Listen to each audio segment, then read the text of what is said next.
Hey guys, you're here with me, Jen the Taxidermy Witch, and it's an exciting time. We're back with the series that we're doing on decoding Crowley's Thoth Tarot. And we've talked about the whole entire beginning of this book, the intro from start to finish, starting with the foreword, looking at the table of contents, doing a preview of the book, all the way to the commonly asked questions and answers out of both this and then a Rider-Waite version. Throughout my series, I'm going to be comparing this deck to a Rider-Waite deck that I have, a holographic Rider-Waite deck. So here are those two comparisons, just so that we can look at them. Card 0, the Fool, alright? Why is this card named 0? Is because this is the beginning of the journey. The Fool is basically us, or the person in question. So this is the back of the Aleister Crowley Thoth deck. Why am I showing it in black and white? Because it is a beautifully colored deck. I want you to look at the art first, and if you're really dying to see it, you can check out my Instagram where I have color pictures, or any video will show it in color, I'm sure. I think I'm the only video doing it in black and gray. I want to take away the color aspect so we really look at the drawing first. And I hope you have your own deck so that you can actually look at these cards while we talk about the artwork and everything in this. Okay? So, we will be reading from 3 books. Here's the comparison with the Rider-Waite, the regular Fool. This is holographic, so it's really kind of giving you glare.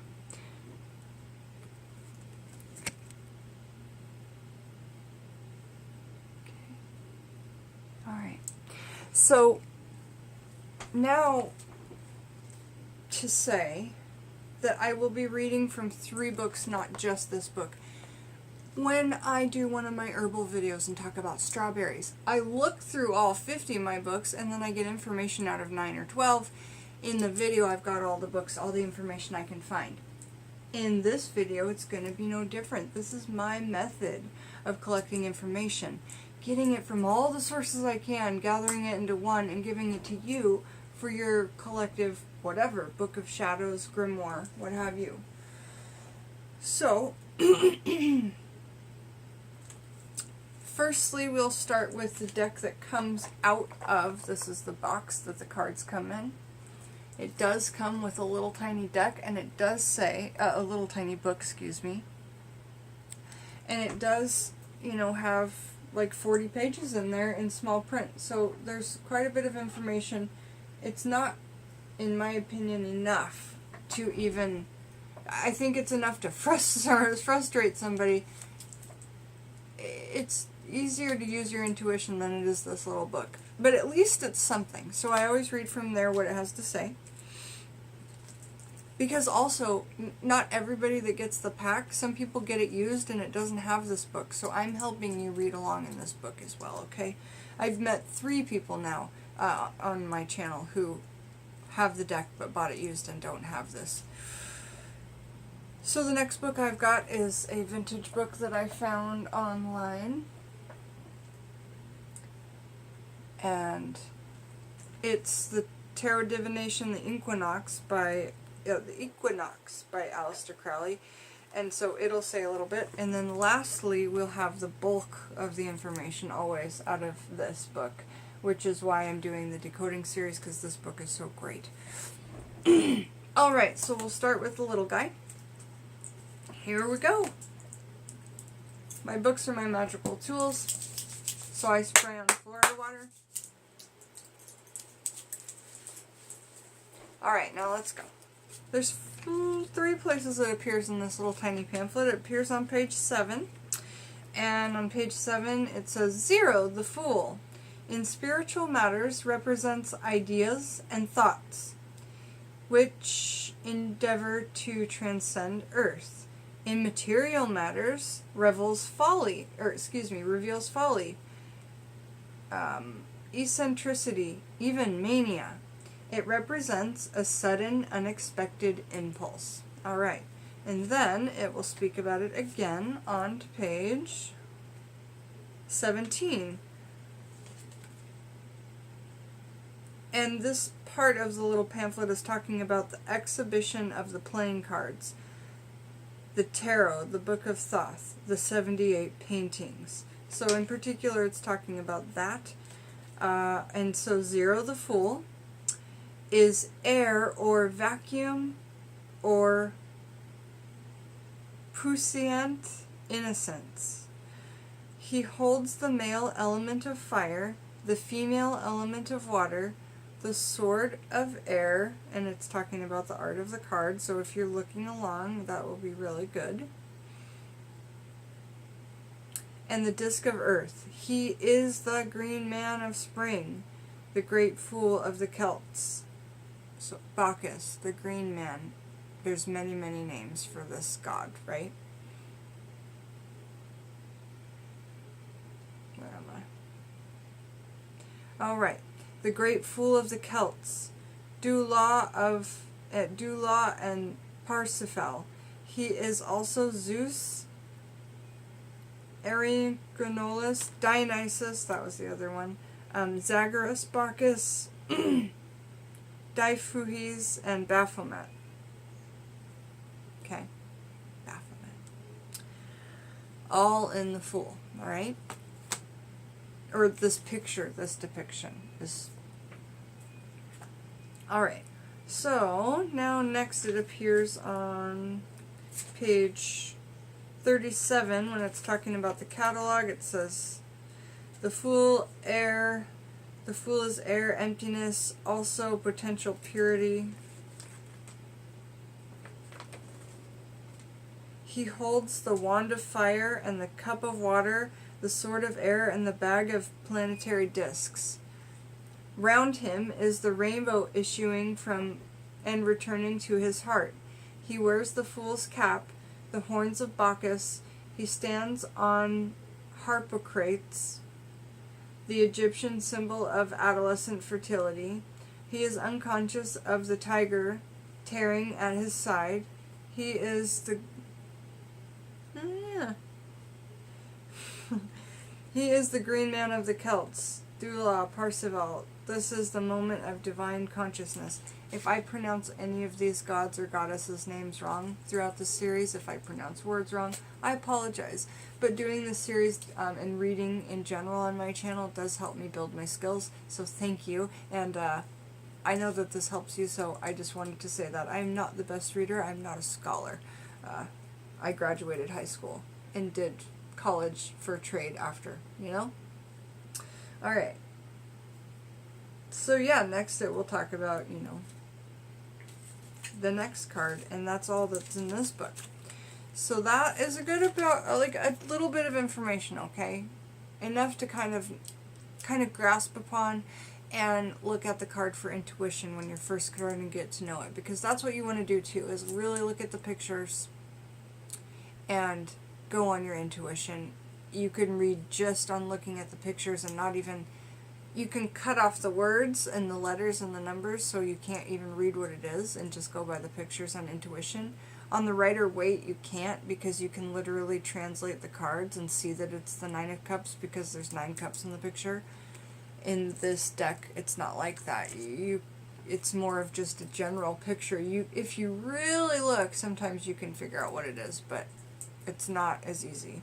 Alright, so, and that I was speaking about the Minor Arcana. So in this book that I've got, it does not say, it says a couple of words and they don't even make sense because you have to know Egyptian symbols. This is all it says.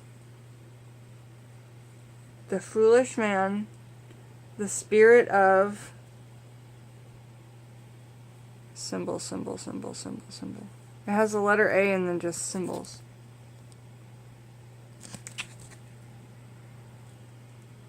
Where does that light come from? Yeah. Anyway. So that's all it says about the foolish man in here, is just that it's 0. spirit of something. So, okay. Now we're on to our main bulk of the video. The Crowley Tarot, the handbook of the cards, which, if you've not seen any of my videos yet, welcome to my channel, but we read this whole intro, and there was a lot to it. We did, what, 6 videos out of the intro, and how I prepare for tarot, and my readings. But now we're talking about the actual, finally into the Arcana. So, starting the Major Arcana with the Fool, which is the card 0, just like I said. Instinct, curiosity, interest in experimentation, search for change, setting out in life, a new loop in the spiral of eternity. That is the goal. Guiding, mystical union, striving for transcendence. Principle for transcendence. Light, positive dissolution of structures and constraints. Selflessness, idealism, boundlessness, fantasy, cosmic sensibility. Shadow, negative dissolution of structures and compulsions.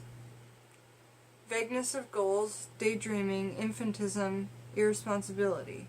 Quality, freedom from prejudice, astonished openness. And those are some of the qualities of the Fool. You know, the Fool is free of prejudice. Always a good thing, yeah. So, foundation, it says none. And it says the card. We see a demonic green figure entwined by 4 spiral-formed loops, which are divided into 4 circles. Spiritual levels, that's what these circles represent. Various symbols can be perceived on the rainbow-colored loops. The green Fool, Bacchus, Dionysus, or the April Fool. Oh yeah, April Fool. I never even, thought of that one. Dominates space, whereby the soles of his boots are pointing outward. This shows that he has no direct contact with the earth. At first glance, it appears that he is holding onto the firmament with his raised and spread arms. The corner of the card symbolizes endless space. His lustful facial expression is crowned by a pair of horns, between which a crystalline diamond cone rises up, touching the tip of the pyramid of light surrounding him. His mad gaze goes on past the observer. We cannot look the Fool in the eye because his visual axis is slightly shifted. He holds an upside-down chalice in his right hand, and in his left hand there is a flaming pine cone with flares of fire creating an arc over his crown chakra. I have to interrupt to tell you a story. I don't know why, but I just realized why. The other day I picked up like 30 pine cones from work because I was waiting for my ride, and then basically like they were so beautiful, and they were from a pine tree that I have not had in my yard since I was a kid, and I was like, wow, this is rare. So I picked up a bunch of them, and now I know what to do with them, because I'm like, what am I going to do with these? Why did I pick them up? I'm going to like build something and then make it into like a fire and light it and flame them like a spell. We're going to do a spell with flaming pine cone spell for the Fool card. Oh my gosh, you guys, how exciting. Alright, anyway, moving on. He holds an upside-down chalice in his right hand, and in his left hand it is a flaming pine cone, which flares with fire, creating an arc over his crown chakra. A plump cluster of grapes falls over his left shoulder. Beneath it, coins imprinted with astrological symbols are raining down. Between his thighs is a strange flower form, and in the center of the figure, at the focal point of procreative power, a sun is displayed. At the beginning, The Trump Zero card. Card of the Fool. It's symbolic of a new period of life gradually rising up from the fog of the unconscious into the realm of intentions still to be realized. The Fool is like the seed that foresees the finished flower is already alive within it, because this corresponds to the goal of its inner creation plan. Yet, the dimension of time is still necessary to sprout the finished product. He is not only at the beginning, but also at the end of the old cycle of creation. CF, page 118. So, we see here how the cause of the past are reflected in the future effects. Because they already bear the pattern of a probable future in the karmatic vibrations, this is precisely like the genetic material of the mother plant giving the seedling information on how it must someday sprout the blossom. Oh my gosh, we just love nature and gardening here in our house. This is precisely like the genetic material of the mother plant giving, oh yeah, right, we just said that. Analysis and description. Figure. The lunatic. Fool. The fool who dominates space, although he is not standing on the ground, but rather hanging in an emptiness, is a symbol of that loss of goal or lack of direction from which a direction first comes into being. The path is always that which just happens to be beneath the soles of his feet. And the goal is the direction of movement without the intent. The fool symbolizes unintentionally that does not yet stand on solid ground. This is why he does not stand on the earth, but rather extends the soles of both his boots toward the observer, as to say, nothing is the goal. Gaze. His rigid gaze that goes beyond everything embodied in the state of not seeing. So when you start your journey, you're blind, right? You have no idea what's really going on. Now when you start your journey and you go through life, you go through hard times, and it makes the good times even more worth it. Now you can start to see, right?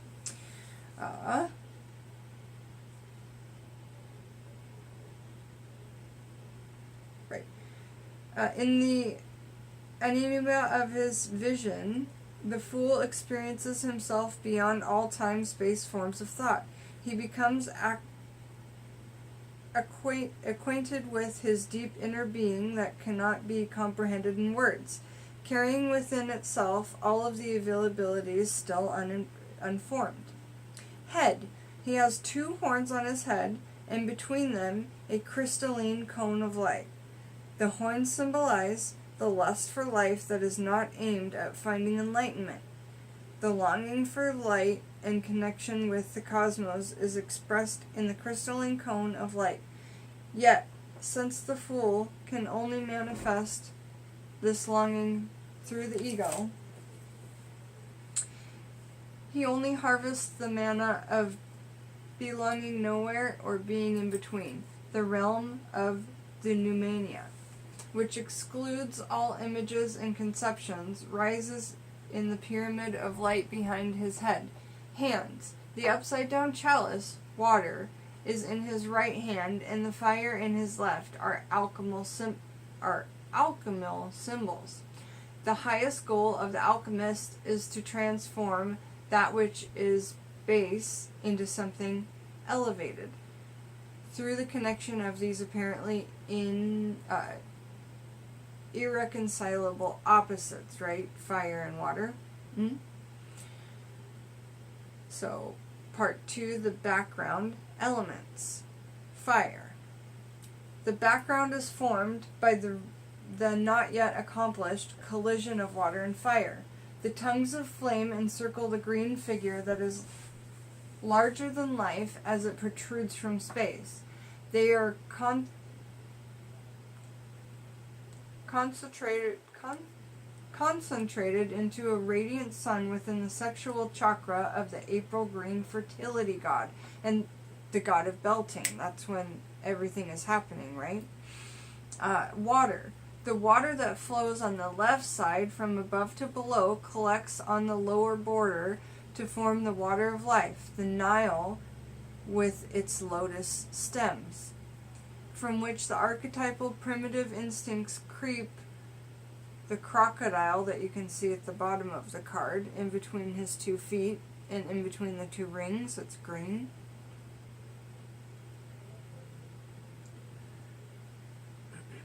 Where's that? Where is it? Crocodile. Crocodile, lost my place. Not good. Crocodile. Only when the mind is merged with the soul, the highest level of the Fool, does a person no longer need a physical partner.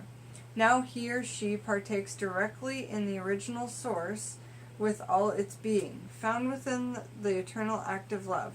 Symbolic for this is the luminous rose that emerges from the deepest level in the crocodile. Number 3, spirals. First spiral cluster of grapes. The first spiral is the cluster of grapes. The first heart-shaped loop shows the longing of the soul to merge and the wish for dissolution of all limitations. It is touched by the extended stalk of grapes around the neck of the Fool. This corresponds to ecstasy. Grapes is a symbol of intoxication, flowing into eternity, and the desire streaming into the cycles of growth and decay against the background of the eternal. Second spiral, dove, butterfly, Cicadius. In the second circle, there is a level manifested in which our logical casual thinking is no longer valid. The region symbolizes the circle of life and death. 22 minutes.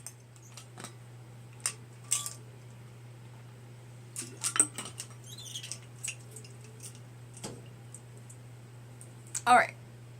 According to the ancient perspective, a dove embodies the procreative spirit, and a virtue is the virgin who mates with east wind. The butterfly shows the necessary development from caterpillar to butterfly. It is symbolic of the immortal soul that leaves the body and then reincarnates. The snake staff, called Cicadius, represents the strength which raises and recedes, or comes into being and then again passes. The snakes of life and death in perpetual union. And the Egyptian symbol of the winged sun is concealed in the bird wings at the top of the staff. Third spiral, children, flowers, and sun. On this level, we find 2 children wrapped around each other, creating a material, physical bridge on the spiral of the eternal. This is equivalent to the unfolding of the eternal in time and space.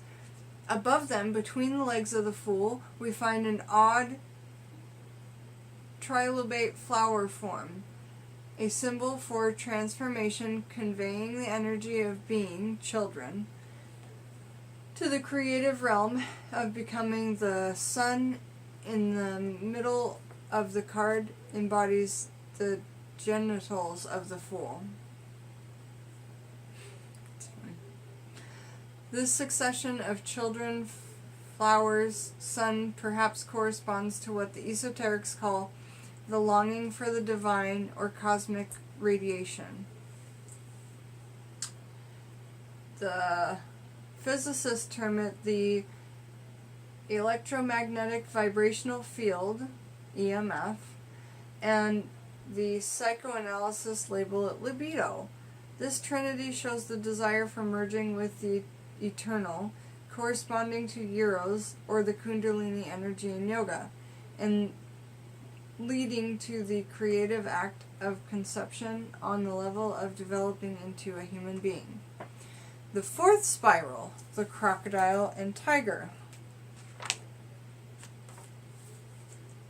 This circle embodies illuminations on the border of becoming, where the collective images of the past dream their future before they bring themselves into the course of a new present. It corresponds to the creative will that has no intentions as of yet. The crocodile from the deepest level of the circle reflects the primitive instincts or primordial circuits that are connected to our nervous system through the brain. Also see page 106, consciousness.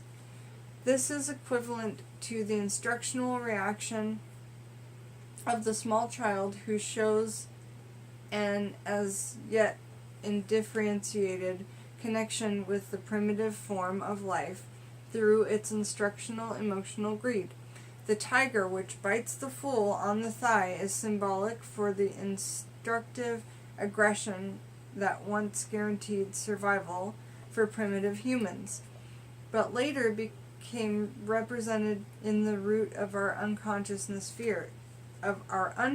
fears as being socially unacceptable. A lot of reading.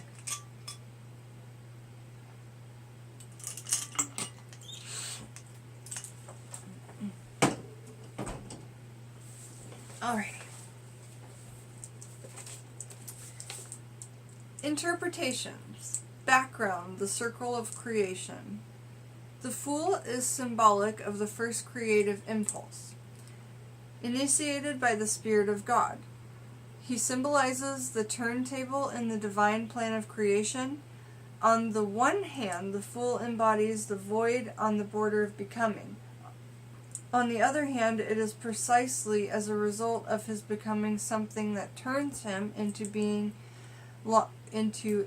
a being longing to return to the lost paradise. He is the thought of God that rises from the void to which he must again return.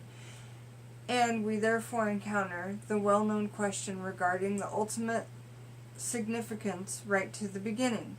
Why must something come into being only to recognize itself again and again dissolve, and then again be newly created from itself? For the food, it is not only the beginning that must come to be, but also the end that must pass away in order to become new again.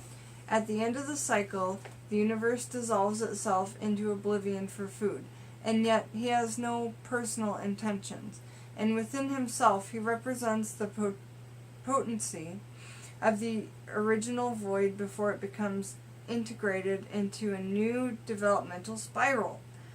Grace to you and peace from him who is and who was and who is to come.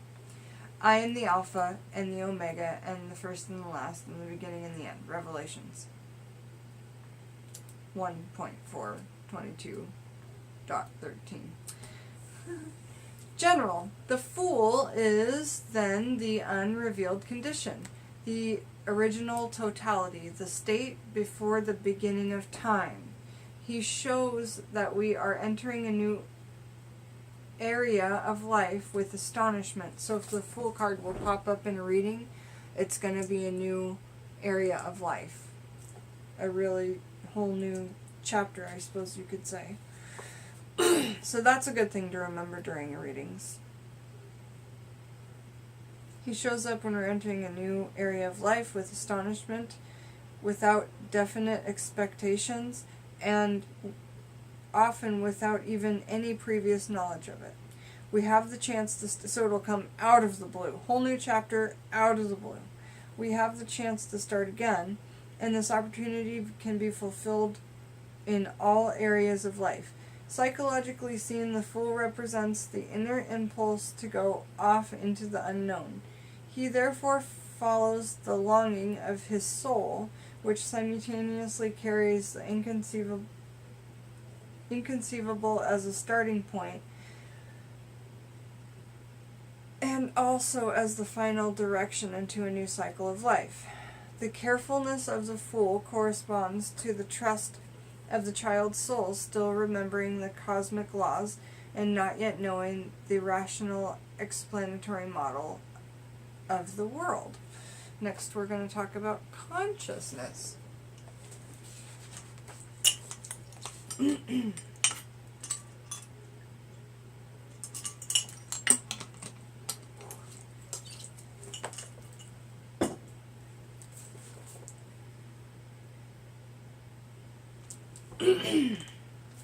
Consciousness.